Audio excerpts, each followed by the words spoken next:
Hi guys, so how much do I use symbolism in my books? And what do I mean by that?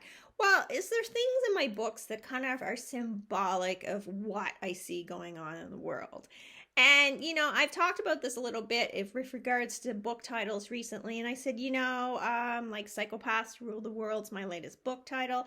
Does that not make sense? Does that connect with anybody in any way right now? The title alone, don't think about the book, the series, anything. Does that kind of connect with you in some way? Maybe. If you don't think that, you live in a beautiful world because I do. I think psychopaths kind of run the world. I'm not saying everybody who's at the top of the food chain is a psychopath, but there's a lot.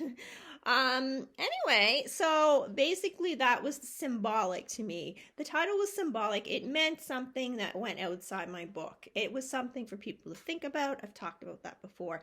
However, what I'm talking about today is there things, specific things in my books that's symbolic. And I was speaking to someone recently about that, and I pointed out that, George Hernandez, my main character, my protagonist, very strong, very powerful.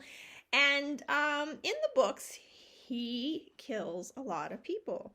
And there's a lot of murder in books. My books. Not all books. My books. I have to specify. Now, why is that symbolic?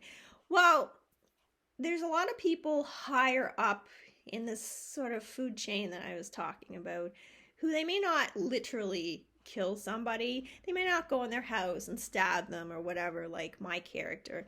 But there are a lot of powerful people that it can really hurt people.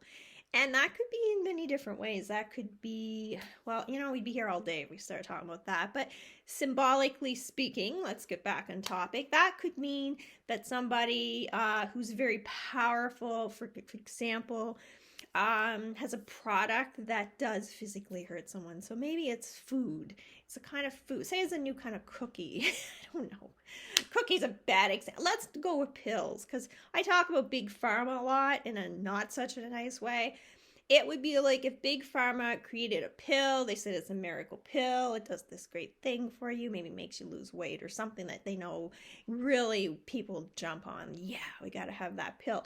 And then find out later that it actually hurts people or maybe literally kills people because of something in it. And they're like, oops, we'll pay out some lawsuits and let's just move on.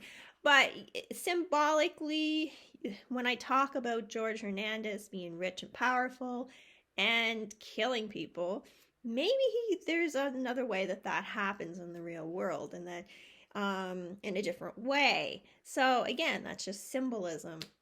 And that's probably the best example from my books. He's a powerful man who controls things. That does happen. Maybe not in quite as, like, it's very literal in the books. Like, he talks very, very literally about controlling the government, for example. And most people who probably do have power with the government and a say with the government probably aren't going to be so direct and literal about it, but they kind of do it in sort of shadier ways. So they may not come out and say, I'm controlling you, like my character does to the prime minister in the book. But they might find sort of more subtle ways, you do this or I won't do that kind of thing. And, I give real life examples, but it's probably better I didn't. But you do see it.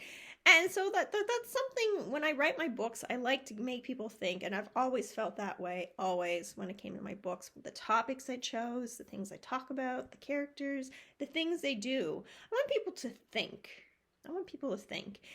And that would be one perfect example, and symbolism is one of the ways I do it. Anyways, guys, thank you for checking out my video. Please check out some more if you felt this was interesting or connected with you in some way. Share, like, subscribe to my newsletter. Check out my website, mimaonfire.com. Anything. That would be great. It does help me out. Thank you, guys. Have a great day.